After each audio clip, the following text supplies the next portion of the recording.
Good evening, everyone, and welcome to our April 2026 Idea Jam. My name is Stan Baines, and I will be your chair for this jam session this evening, and I'm a steering committee member of the Canadian Network for Imagination and Creativity, or CNIC for short. My fellow CNIC members and friends in creativity that are with us this evening are scattered about on your Zoom screen, so committee, if you could give us a wave and let us know who you are for everybody. Perfect. At Scenic, it's our goal to find shared imagination and creativity and view it from the different backgrounds we come from, see things from the different angles that we exist in, and to create and foster open, forward thinking dialogue. Our idea jams that we host each month is our place to share with you different topics, discussions, and ideas from our hosts and guests, then to have open discussions that flow with you afterwards. It's our hope that through these discussions that we have at each event that we can collaborate and explore through idea sharing, expand our minds in new and different directions we didn't think of before, create new and long-lasting partnerships in our differences, in our sameness, and in our beliefs. We want to find and foster our inner and outer creativity and do this together in our learning and listening space so we can forward those concepts, those discussions, those ideas out into our worlds and into our spheres of influence. At this time, I'd like to acknowledge that as a resident of Clarence, Rockland, Ontario, which sits just outside of the east end of the city of Ottawa, Ontario, Canada, that I'm chairing our meeting on traditional unceded land of the Algonquin Anishinaabe territory and people. I'm thankful for this opportunity to be able to do so this evening and every time that we meet. We walked through a storm in the days gone past, and now that it is settled, we can see where we are and where we were and where we walk together tomorrow into the sunshine. In our idea jams, we want you to reflect and participate in the way you are most comfortable with and make this idea space your own. Our idea jam is our space to learn, explore, and share. We want to hear your ideas through conversations and in our chats. This is a place where talking your idea out is what it's all about. Your thoughts, your inklings, and your ideas help keep our space moving forward, so this is your time to shine. Our format here is very simple. Once our hosts guide our discussions for the evening, we will open the floor to our chats and conversations to begin and see where the journey will lead us during our time together. We do this together with respect in mind, regard for everyone's position in our conversations, and thoughtfulness in our chats. Nothing is a bad idea. Every discussion point helps move the idea along. Please take this opportunity to explore and share as your insight may be the spark that lights someone else's creativity fire. Zoom is our platform for choice, as you can see. Zoom allows us to participate in many different ways. It has built-in controls that allow you to raise your hand so we can see you when you wish to join in the conversation. You can add things clearly in the chat function, which helps to keep the ideas and thoughts flowing. And you can share your emotions with those little emoticon reactions as well. Share your ideas your way and join in our jam. For tonight's jam, I'm finally finished. For tonight's jam, we are going to be led by my good mentor and friend, Peter Gamwell, and his special guest. Our topic of discussion for this evening is Seeds Across the World from Ottawa to Taiwan, Reimagining Learning for a Better World. So, without any more talking from me, over to you, Peter.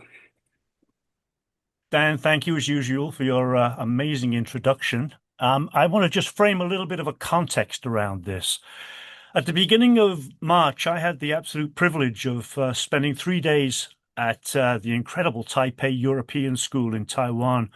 I've been invited there by Ann Lautrette, who's co-hosting this with me this evening, or depending on your geography, this morning, because it's actually, what is it, 7:10 in Taipei right now? So Anne and students over there, thank you. If you're on your coffee number 3, we fully understand and we're with you.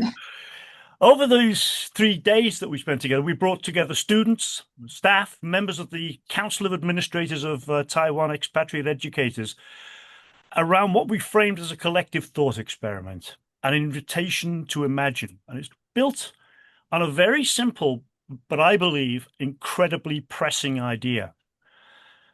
Look, the world that we're experiencing, the world that our young people are stepping into is complex, it's unpredictable, it's changing fast.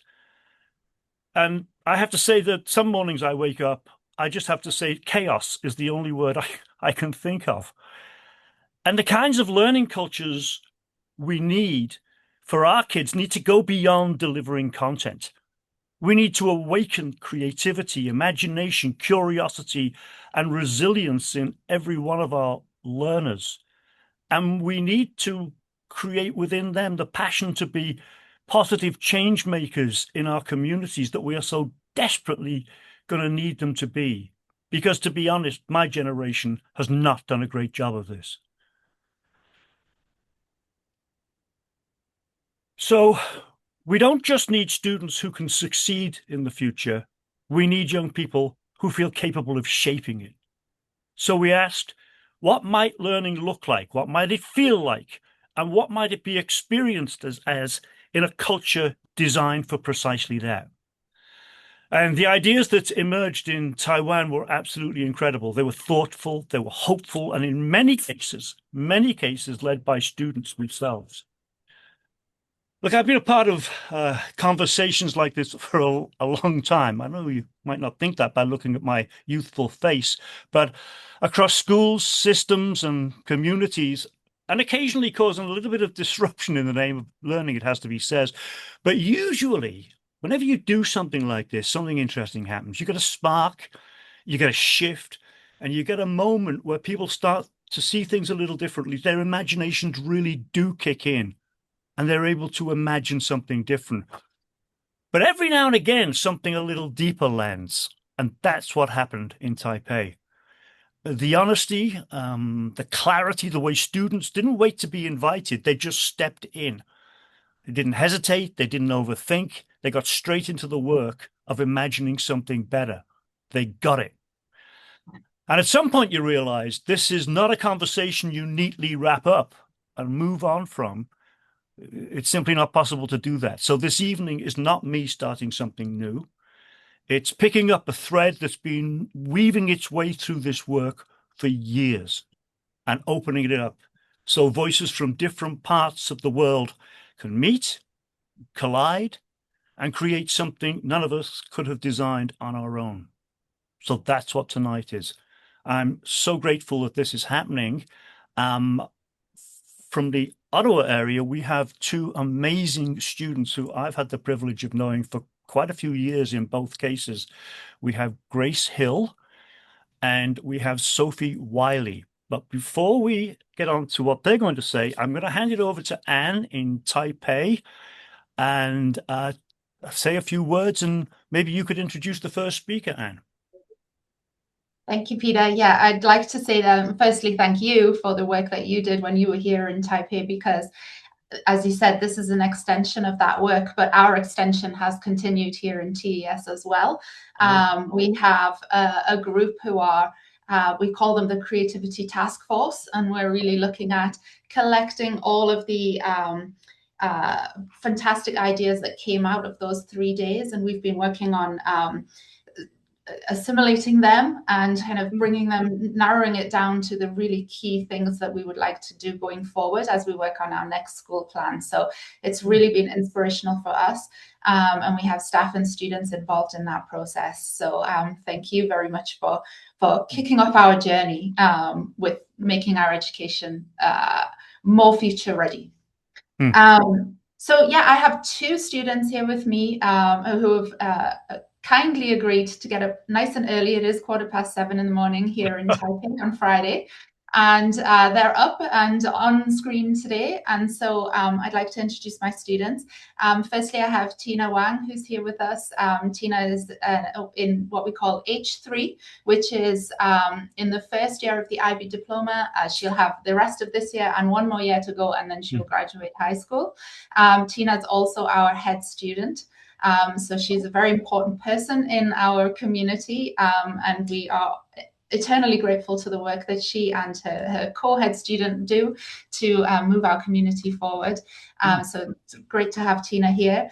And I also have with me Charlie Kwai, and Charlie is in H2, which means that she has actually just finished school for study leave for her exams. We run the IGCSE exams coming out of the UK here in Taiwan, and she will start her exams very soon. So considering that she is on study leave, does not need to be up at 7:15 in the morning and wants to be studying, I'm very, very grateful to Charlie for being here as well. So as Peter said, we asked students a question while they were here in Taiwan, and we also have asked them that question today to think about during this idea jam. And the question really was, if you had a magic wand, if you could just wave it and design a learning culture that would really cultivate the seeds of brilliance in everyone, what would that look like? And we asked students to think about that a little bit prior to this call. So I know that they have done. They've been thinking about what that might look like, how it would feel, how people would experience the learning, and what kind of conditions might make that possible. And so I think I'm going to start with Tina. Tina, we'd really love to get your thoughts on that. If you had a magic wand and could design a learning culture that would cultivate those seeds of brilliance, what would it look like? Yeah, okay, so I'll just start off by saying that I think today that many schooling systems today are built on the basis of standardization. And if I had a magic wand, then I'd probably start off by dissolving that industrial-like model of education, where students are moving through the same pace through almost everything, like they're moving through a factory line of subjects, and where success for them is defined with the same set of rubrics. And I would instead propose a curriculum that would be shaped with students and not just for them. So there would not be strict subject requirements, and instead only core subjects. For example, instead of a fixed unit, there could be official variations from the exam board to select from. Or perhaps students could also co-modify their syllabus with their teachers. And in sciences, or specifically biology, that might just mean exploring niche real-world issues like in healthcare and not just memorizing processes. And in history, it might mean exploring narratives that can connect to an individual's own identity. And I think there would also be a larger interdisciplinary aspect to learning where more opportunities are provided for students to combine their interests or their subjects. And furthermore, right now, I think a lot of students are motivated by grades instead of like real understanding. And this is also due to the fact that many subjects are required of them. So I think that the method of assessment could also change. And instead of having one-off exams in subjects, there would be a more emphasis on the accumulation of work. And this would include having drafts and ongoing feedback with teachers. And you wouldn't just be judged based on a one-off test, and instead how your thinking evolves over time. I think this system would feel more psychologically safe with the fear of grade when the fear of grade is gone, and instead it's replaced with this sense of learning because you actually want to learn. And I think students wouldn't just be preparing for life; they would also be living it with so much less stress. I think something that is contrasting with this involves like a real life scenario where many students they're able to thrive in these grade orientated education systems, but realize when they go out into the real world, that system doesn't work in quite the same way. And I think that for schooling, we must trust that when students they're given the resources and something and like the materials that they really care about, that their natural curiosity will do more work than any mandatory syllabus could. Yeah. Well, I'm not sure what I expected. But it wasn't a total redesign of the system in 3 minutes. Tina, that's amazing. Okay. I gotta. Can you just clarify for me? Can you just say your last sentence again before we move on? Okay. I think I said something that like along the lines of if you're giving students the resources and materials that they actually care about, then their curiosity will do more work than any mandatory syllabus could ever. Absolutely. Okay, great. Thank you so much. Well, um, Tina, we're going to come back to you later with some questions, but I think we'll come to Ottawa now for our next student. Let us start with Sophie, because there's sort of a connection there, because Sophie had a wonderful experience in a bio with an amazing biology teacher, and when I heard you use biology as the example, she leapt to mind. Sophie, are you there? I am here. Okay. Hello. First of all, yes, thank you so much for having me on today. This is really exciting to see a bunch of familiar and new faces. And to respond to the question that was posed to us prior to the Zoom meeting today, having a magic wand that would be able to essentially reshape or reimagine the system of learning that I am currently going through is it would look something like this, where students have the choice to be able to engage in learning processes that are meaningful to them, and also to be able to socialize with one another in systems in classrooms, but also outside of the classrooms. And an example that I have for the socialization and also reimagination of what learning could look like inside of a classroom that is not similar to what Tina mentioned of a standardized industrialization type of process. This method was introduced to me in my biology classroom, which was a thinking classroom method. And this type of learning in a classroom was very much shaped around a student's, I guess, imagination and creativity driving their own education and driving their own learning. And also that socialization aspect amongst students, where we were constantly being up at the whiteboards discussing concepts based off of prior knowledge that we already had in order to connect those ideas to something that meant something important to us or meaningful to us. And that experience that I had really has shaped my learning journey since that time in high school, because I've been able to see how much that type of learning environment impacted myself, but not only myself, other students as well.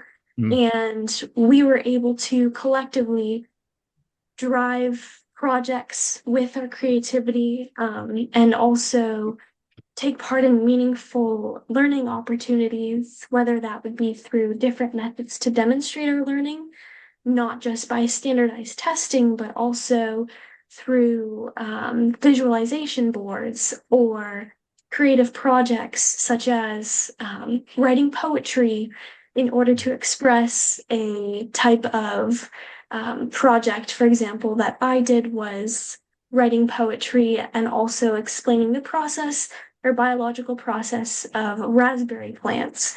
And that was something that given that opportunity meant a lot to me, and I know as well a lot to the students in my class, because we were able to actually choose something that we were interested in learning about, and then our creativity was what did the work for us. And that was something that I had not really experienced before, but really did have a very big impact on how I learned, and also the students around me, their passion projects carried forward, I'm sure, throughout the years that they had in high school, but also beyond that as well. And so I think that would be something that would be very beneficial for the way in which education system is or could be shaped in order to, I guess, harvest or promote that creativity and let it flourish. Thank you so much, Sophie. Boy, there's a lot to unpack there, and we will in a moment. But thank you so much for sharing that. Anne, back over to you. Thanks, Peter. Yeah, I can hear some threads coming through that are Yeah. in common. Let's see if that continues through our next two students. So I'm going to hand over actually to Charlie, who I know has also been thinking about this question. Charlie, are you there? I am here. Okay. Oh, I've been hearing two very impactful speeches. There's a bit pressure on me now. First of all, I wanted to talk about the learning system in Taiwan.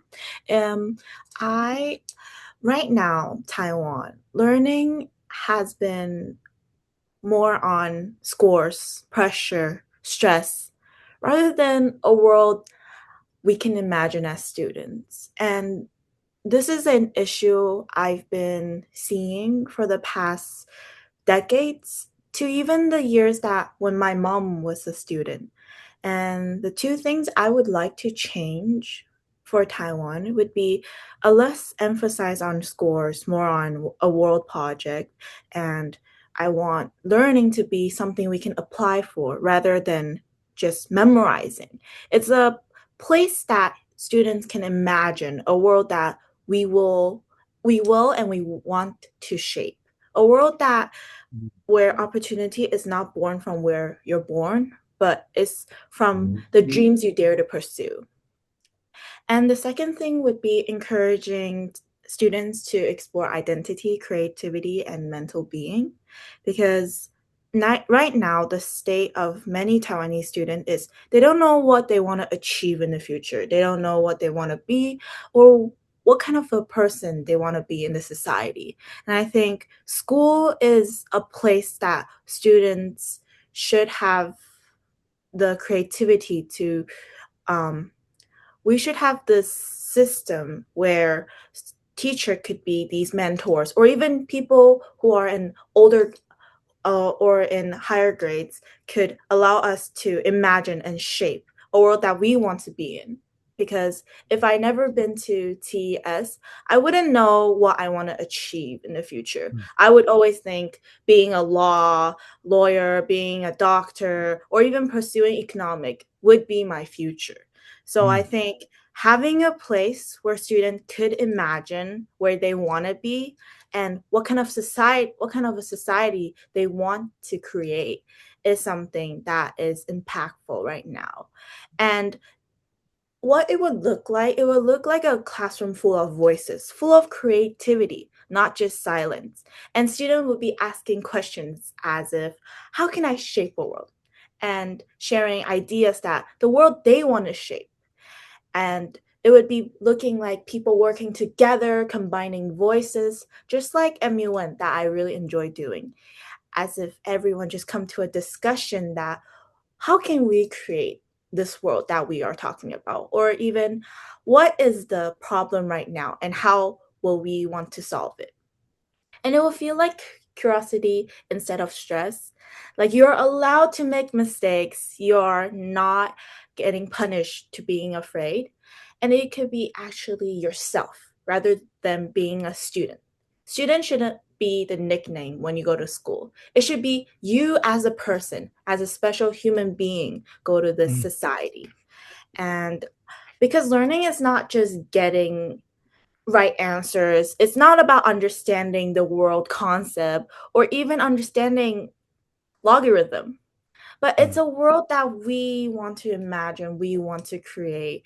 And maybe if we start a new system that a world that we can shape for students to imagine the world they can create, it would be a big start for many new generation, young generation like us, and allow us to actually shape the world and change the world. Because the world right now is fragile. It's as if Mr. Gamwell said, it's complex. It's even sometimes dangerous. We never know when and what will happen in the future. But I believe the generation right now is going to be the people that will shape the world that we can create. Thank you. Well, amazing. Charlie, thank you so much. We'll be coming back to you in a moment. And now Grace Hill from Ottawa, another amazing young person we're so privileged to have with us. Hello everyone. So many brilliant people here. Wow, I'm just such a privilege to be able to take it all in. I am in my second year of psychology at Ottawa U, And my journey throughout the education system was unconventional. And as a result, it provided me with valuable insight, not just as a learner, but also on the education system as a whole, with a new perspective on how we can successfully accommodate and include for all different types of students. In my opinion, we are failing a large portion of students, leading many to believe early on that there is fundamentally something wrong with the way they learn, leading many young people to fall between the cracks and not realizing their full potential. This to me does not just the individuals a disservice, but society as a whole. My story and journey throughout the system touches on just that. When I was young, at like daycare, kindergarten age, it was apparent that I didn't fit into the traditional mold. And both my parents and teachers noticed that I had attention issues in the class. And as a result, I acted out behaviorally. And so my teachers interpreted this to mean that I was apathetic towards my learning and therefore simply a bad student. And when in reality, the opposite was true. I was just simply convinced early on that I couldn't learn, and therefore me acting out became some sort of self-fulfilling prophecy, which I believe to be the case with many students. And this all changed in grade 4 when I met Shauna, who is a really unconventional educator who did things a little differently in her classroom. I instantly loved her, and she was the first teacher who saw me for who I was, a student who had unlimited potential and just needed someone to believe in them to realize it. Shauna ignited a fire in each and every one of her students, not only to be successful lifelong learners, but change makers, empowering us to chase our passions and make a difference early on. When she left the school after my grade 4 year, I was devastated. But little did I know that later on, I was approaching middle school. Her and my mom, who also comes from an educational background, would reconnect and build a transformative model called Blue Sky School. I attended Blue Sky School from grade 7 to grade 9, and I could say with full confidence that it changed my life. The Blue Sky model was a radical shift on how we can do schooling differently and aimed to disrupt the one-size-fits-all paradigm and accommodate for all different learning styles. At Blue Sky, we were not taught and measured for our ability on digesting and regurgitating what to learn, but more so giving students the tools and resources on how to learn, providing fundamental skills that we can carry with us for the rest of our lives. Each student built their own curriculum based on their own interests, passions, and skills. A common sentiment used at Blue Sky School was when passion and empowerment meet, learning happens. As such, students had a wide range of passions they were pursuing, such as writing a book, building a robot, coding, humanitarian projects, and many more. This is apparent with my journey, as my curriculum at Blue Sky consisted of a passion project on building a women's shelter in South Sudan.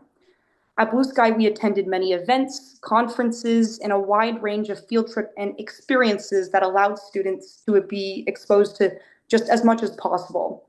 And this is what happened for me when I attended a conference and heard a women's rights activist from South Sudan speak on her many initiatives. I was so struck by her story that I later connected with her, and together we collaborated on many initiatives, including raising money at an annual fundraiser called Last for Hope, which was like a fully student-run Blue Sky fundraiser. So much of what I learned at Blue Sky made me better equipped and skilled for university.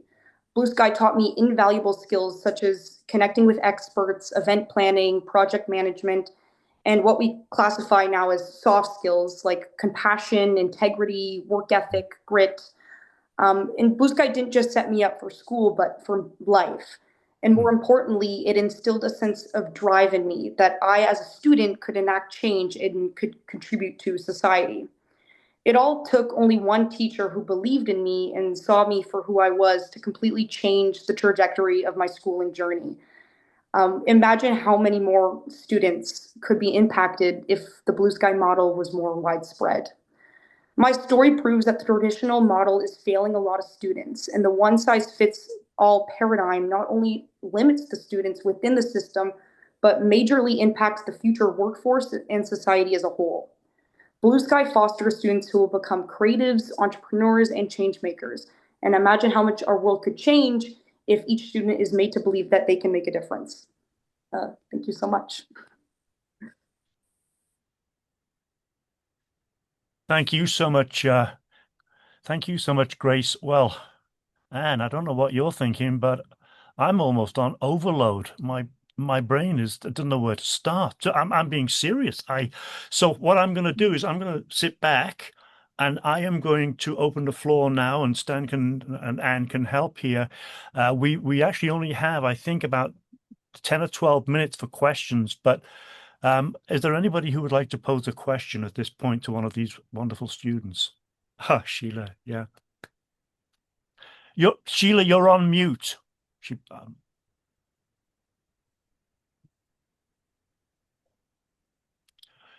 I'm Oh, I did it. Can you hear me now? yes, we can. Hello, hello, hello.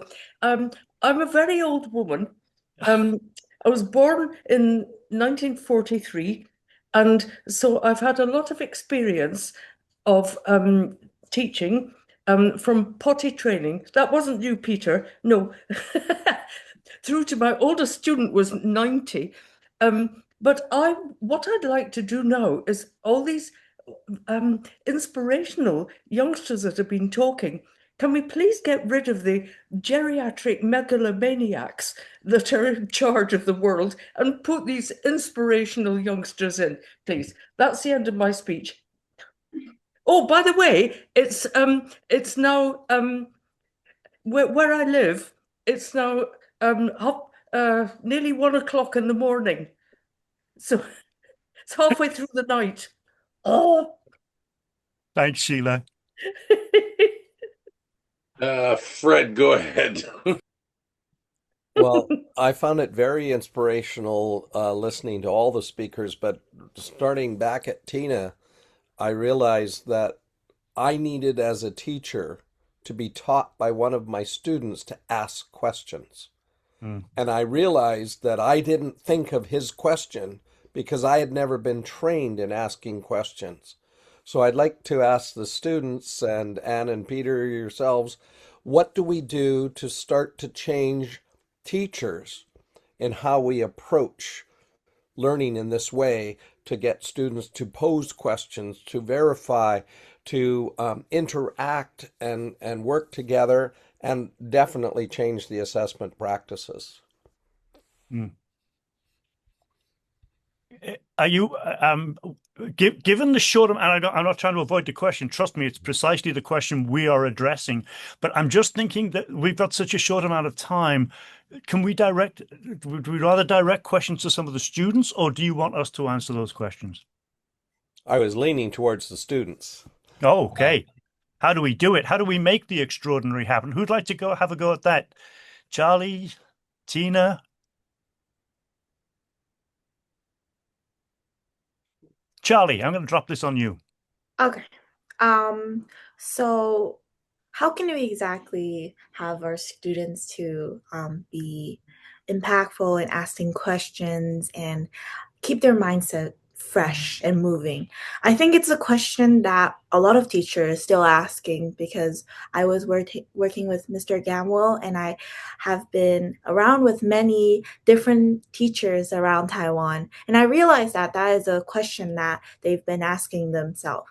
And I think we as teachers, as a student, I believe when I am most curious about the world and asking questions to my teachers is when my teachers leave me a space to imagine. They give us a very basic setting of a place that we know, the information that we know, or even a place that is happening right now. For example, talking about a world issue. But they still allow us to leave a space and let us imagine.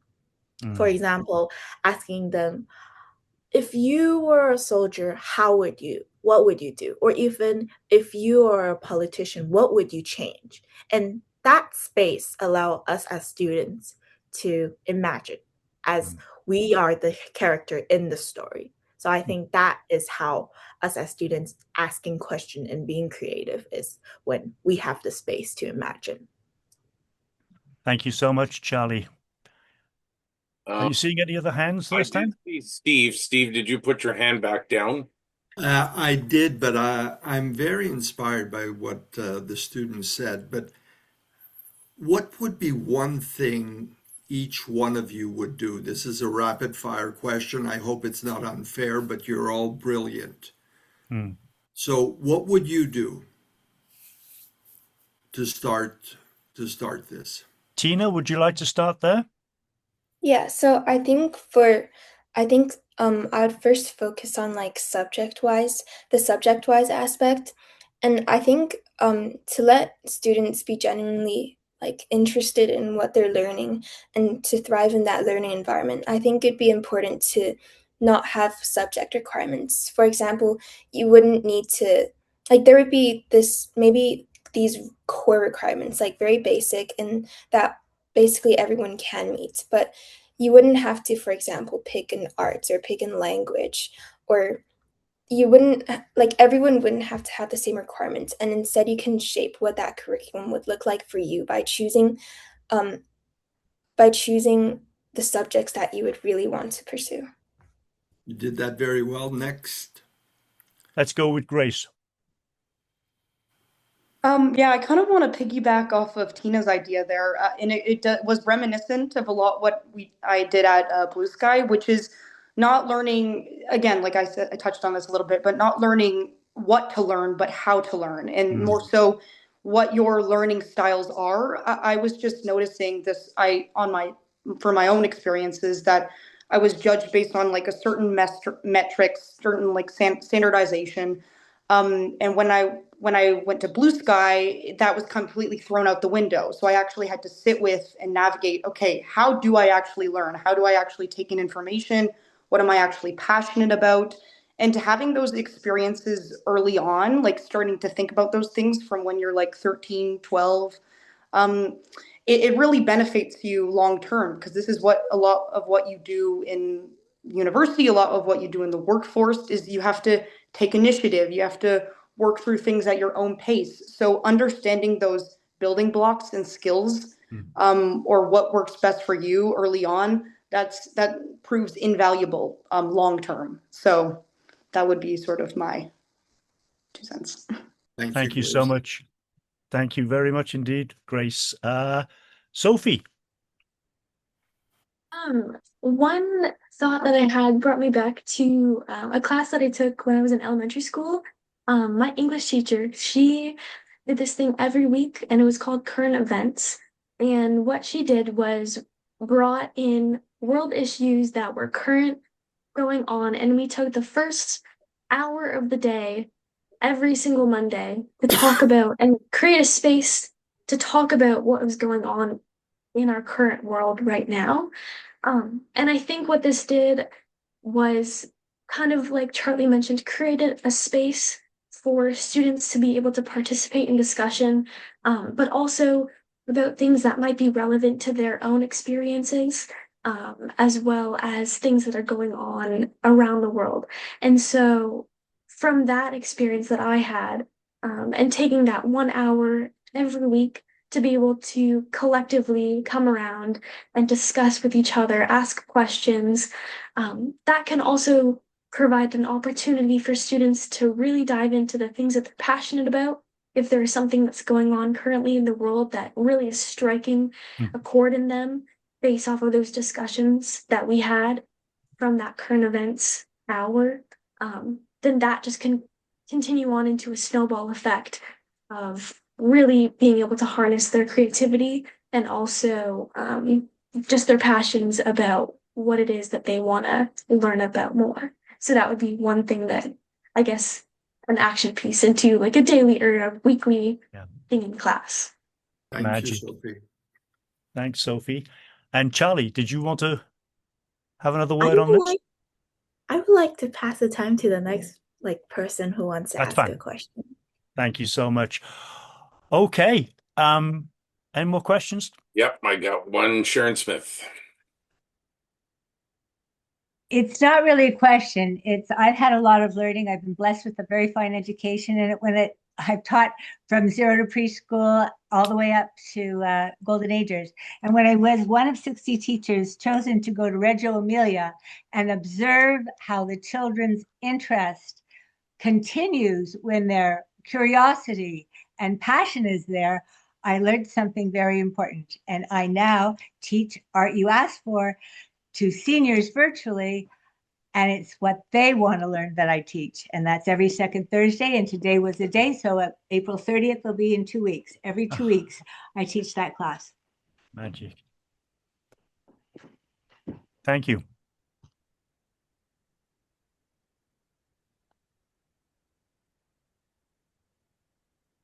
Leslie?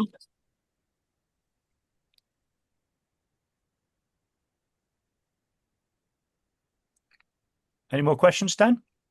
Not that I can quickly see, but we'll keep an eye on it. So okay. Anne, do you have any questions that you'd like to pose before I jump in? I think I'd actually like to pose the devil's advocate question. Not from my own perspective, but because I know that there are teachers out there who will be thinking, listening to this, well, that's great. And I'm really inspired and I love the idea of that. However, and this is a phrase I've heard, if I allow the students to decide sort of essentially what they learn, how do I know they learn the right stuff? So I'm wondering what any of our students might say to a teacher who says that teachers need to control the learning because they decide what are the right things to learn. Classic. Yeah. So let me maybe go and ask. Actually, maybe I'd ask Grace that question if she is okay to answer that. Yeah, for sure. And this was actually an issue that a lot of parents raised when I went to Blue Sky. And to address that issue, we actually realized early on how holistic project management is. So I was mentioning earlier that there were varying projects like building a robot, writing a book. And what you realize is when you try to leverage these things or when you try and like progress on these projects, there are so much that goes into it that are skills that will come back and like benefit you for the rest of your life. So for example, I built a fundraiser called Laughs for Hope. And I had to learn to correspond with a bunch of people. I had to learn fundraising methods. I had to learn marketing. I had to learn like just even simple skills like email correspondence. These are all skills I was learning at the age 13, 14. And again, so was I learning necessarily algebraic equations or those nitty gritty things? Not necessarily, but will that ever come back and help me in the future? What my future endeavors? Probably not, depending on what I'm interested in. But even so, there was one student who was really interested in construction, and he partnered with someone from Modern Niagara, which is a construction company here in Ottawa. And so again, what he learned, that on the ground experience became so invaluable. And again, it really set him up for a future in that career prospect. So yeah, I would argue that a lot of these skills that you're getting from by chasing your passions will prove more valuable than just trying to passively digest some quota that's decided by the board or what have you. So that would be my answer to that. Thank you for that. I wonder if I have time, if I can maybe ask Tina as well. Yeah, of course. Yeah, I think everyone's learning experience should be like personalized to them. So if someone wants to become an artist in the future, then they wouldn't necessarily require any algebra in school unless they would be interested in learning that. So I think definitely to craft this environment where you're only learning the things that like the super foundational things or just and on top of that the things that you're more specifically into, I think that would require more like definitely more time between coordinating between students and teachers. And I think I mentioned this a little bit, but I think because many schools they follow like a exam board, like whether it's like AP, A levels, IB, or like Scottish Highers, like they follow this this curriculum, this exam board, and the exam board could provide like maybe like many different alternatives. So there's this very like colorful range of different areas that you could like dive into within that subject. And I think for students when they're really thinking about what they want to do in the future and which specific like subtopics or topics inside those subjects that would really help them get there, I think this like requires a lot of like consideration. So maybe students could do like a sort of just like put their intentions in like the text form, like really like think really deep into it, so then the teachers are aware of like how much they're willing to like commit to this. Thank you, Tina. I think Peter, I better head back to you because I know we're running out of time. We are, boy. This we're going to need a second session because I have so many questions. I love the fact that you did that and that you brought in the counter argument because it's something that we face every single day. I would be a little more unkind in my response, but we're not going to go there right now. I think that I think that we become so blinded by the status quo that we really fail to use our imagination. There comes a point where you can't, because what we're doing is almost like the evangelical righteous path, and there's no way off it. Before I go any further, I just want to say that we're very lucky we have two people in the room who are actually going to be producing something out of this, we hope. My good friend and former principal and band member, Rich King, is going to create some form of an artistic representation of how he's putting it. Oh, look, Rich, why did I know you were going to... Oh, man, magic. Okay, here's... And Jackie...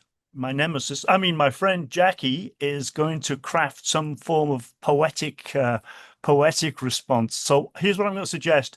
If you want to get these artifacts, send me an email. It's peter@petergamwell.com, Gamwell, and I will send you the artifacts so you've got a memory of this evening.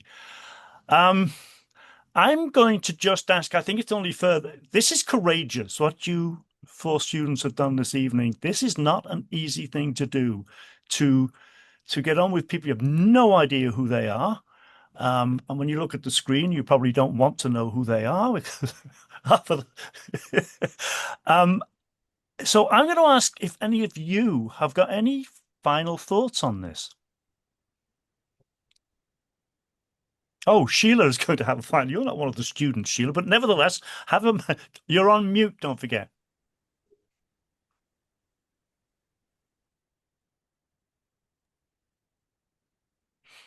I've sent and asked to unmute for you, Sheila. Oh, there you go. I'm an old woman, and it's nearly tomorrow morning, and so please may I go to bed and join you another time? Yes, absolutely. Join You us can another see time. you can see by my wrinkles I really need some beauty sleep. Yeah, Thank you, Sheila. Yeah, I right. will see you. It's been wonderful, inspiring listening to everything. Absolutely great. And so I hope to join you again sometime. Thank you so much. Who'd like to start? Who would like to start? Charlie, Tina, Sophie, Grace? I'll Grace, start. Sophie's. Oh, sorry. Okay, Charlie, go ahead. Sophie wants to start first. That's okay. You go. We'll get to Sophie next. So my last really thing I want to make as my conclusion is I want a world where opportunity is not born from where we are, but where how much you dare to pursue as your dreams, how much you dare to imagine.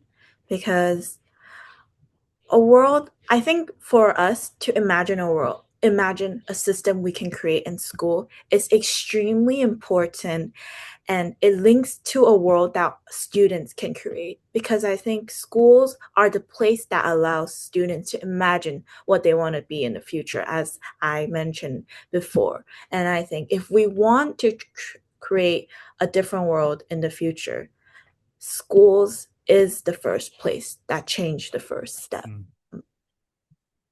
Thank you so much. Sophie. I just wanted to end as well on a question, more so just a general open-ended question, but this thought of whether students can become successful if they want to, or if they're surrounded in a place where they can become successful.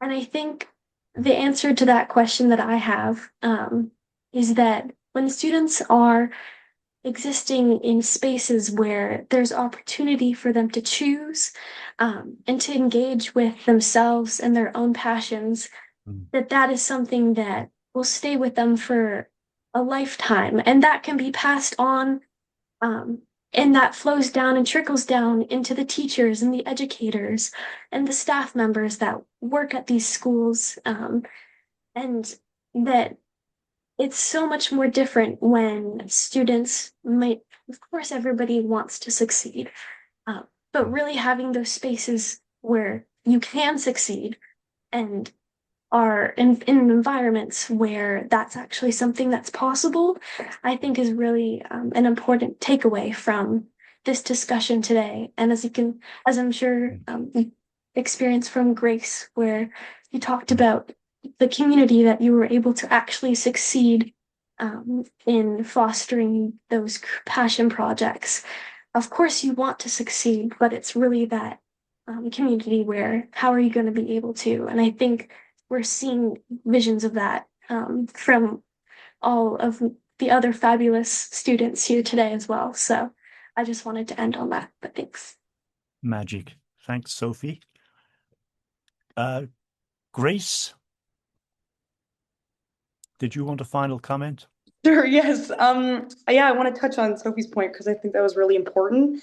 And it made me think about how you opened up this session with saying how we're so much existential threat and doom that feels just to be on the horizon. And one thing that seems to be a murky water that we're all entering is AI. And it really touches on, okay, what does it mean to be human? And I think what schools can really foster and tap into is just the fostering of those more human skills. I used the term soft skills earlier, but I don't even like that phrasing because I think those are the most important skills, like integrity, compassion, how to be a part of a team. I think one of the things about schools is they foster more of a competitive environment as opposed to a collaborative environment with just the grading system and a lot of things that were also touched on earlier. It fosters this competition and it creates this weird relationship with your classmates where you're sharing the same space, but it feels like you're kind of fighting for a position.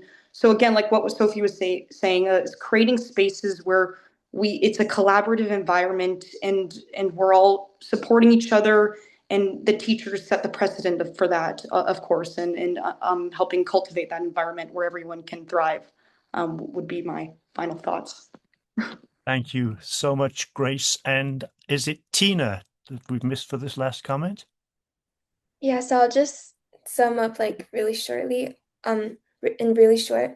I think that the main value that surrounds like some of the points that I've mentioned is probably just trust, trust between students and teachers, and definitely also parents.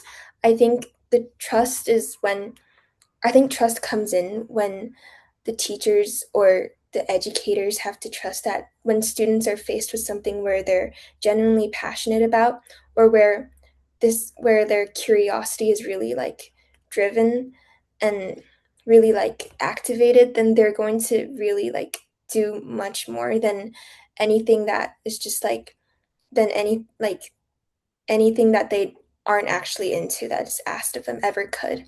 And this also applies to like the subjects like I mentioned earlier, like the subjects that are more relevant to the students, like to that individual, or something that's more relevant to their futures could also just um incite more like curiosity and passion than anything that's just like required, and that they're just like passively like moving through, like taking tests that they don't actually care about.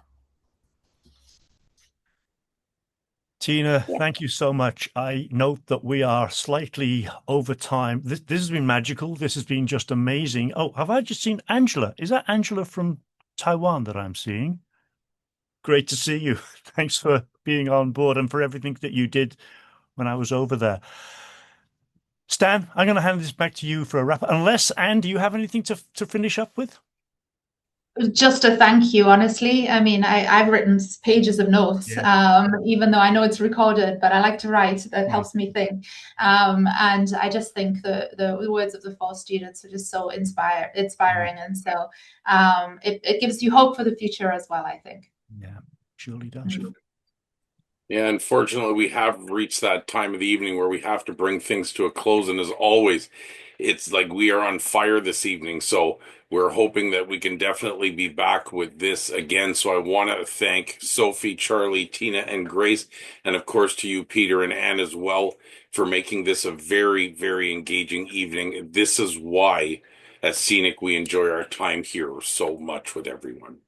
We want you to know that Scenic is socially connected, so check out our website at www.canadiannetworkforimaginationandcreativity.com. Find us online for more information and links to register for the Idea Jams. Once you've registered once, you don't need to register again. We do have your emails, and we'll keep inviting you as long as you're willing to come, and we want you to keep coming back for more. You can find out more about our bios and see what information is happening and what other things in the imagination and creativity world is going on around us. As well, you can find us on YouTube, so this is recorded and will be loaded up as soon as we can get it up there, so keep an eye out for that. You can find us on YouTube under Canadian Network for Imagination and Creativity. Another piece of exciting news we want to announce is that we are launching a book. So we're currently looking for submissions. Our book will be about play as a catalyst for the imagination. So we're looking for ideas from people like you. We want to take these submissions and compile this into a book, and we are very excited about this. So if you're interested and want to learn more, we have sent out some emails, but if you haven't gotten any information about it, please email Michael Wilson, and you can reach him at Rideau, Rideau, so Rideau Riverview, all one word, Rideau Riverview at gmail.com, and he will get you all the details that you need. As we close for this evening, we want to thank you again for joining us this past hour and making time in your evening, or in some cases, your early morning or your very, very early morning, right? This is an important time to us, and we want to make sure that this is an important time for you. Be back with us again in May on Thursday, the 15th at 7 p.m. as we Idea Jam all over again. On behalf of all of us here at Scenic, thank you for spending your Thursday evening, morning, or afternoon with us. Thank you for sharing your creativity and imagination with us, and we look forward to seeing you again in May. Thank you all. Have a great end to your April. Spring is maybe finally coming to some of us, and the rest of us who are already enjoying it, to Shaw, right? And otherwise, have a great evening, everyone, and we will see you in May.